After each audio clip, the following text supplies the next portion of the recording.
नमस्कार, स्वागत है आपका इंडिया न्यूज पर और मैं हूं आपके साथ स्वाति सिंह। राजधानी दिल्ली के प्रशासन में दिल्ली सरकार का कितना नियंत्रण होगा और केंद्र सरकार कितनी दखलंदाजी कर सकेगी, इसको लेकर सुप्रीम कोर्ट की 5 सदस्यीय संविधान की पीठ ने गुरुवार यानी 11 मई को अपना एक फैसला सुना दिया। सीजीआई डीवाई चंद्रचूड़ ने कहा, ये एक मत फैसला है और मैं इसके 2 हिस्सों को पढ़ रहा हूं। सुप्रीम कोर्ट ने दिल्ली सरकार के हक में फैसला देते हुए कहा कि दिल्ली सरकार को सर्विसेज पर विधायी और कार्यकारी अधिकार है।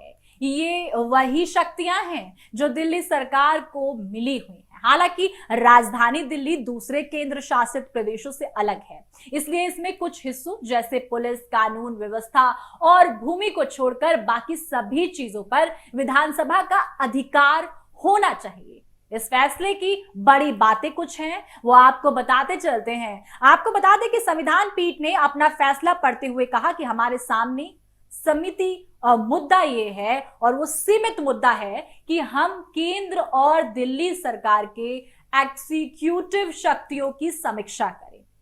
इसलिए हम 2019 में आए जस्टिस भूषण के मत यानी कि पूरा नियंत्रण केंद्र के से सहमत नहीं है। वहीं 2018 में संविधान पीठ ने दिल्ली सरकार को कुछ अधिकार दिए थे। आपको बता दें कि अनुच्छेद 239A दिल्ली विधानसभा को कई शक्तियां देता है, लेकिन इसमें उनको केंद्र के साथ संतुलन बनाने को भी कहा गया है।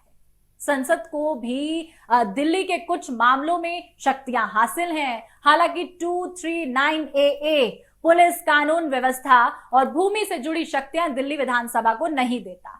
इसके साथ बता दें कि दिल्ली विधानसभा के सदस्य दूसरी विधानसभाओं की तरह सीधे लोगों की तरफ से चुने जाते हैं। इसलिए लोकतंत्र और संघीय ढांचे के सम्मान को सुनिश्चित किया जाना चाहिए। चूंकि एनसीटी पूर्ण राज्य नहीं है, लेकिन इसकी विधानसभा राज्य और समवर्ती सूची से जुड़े कानून बना सकती है।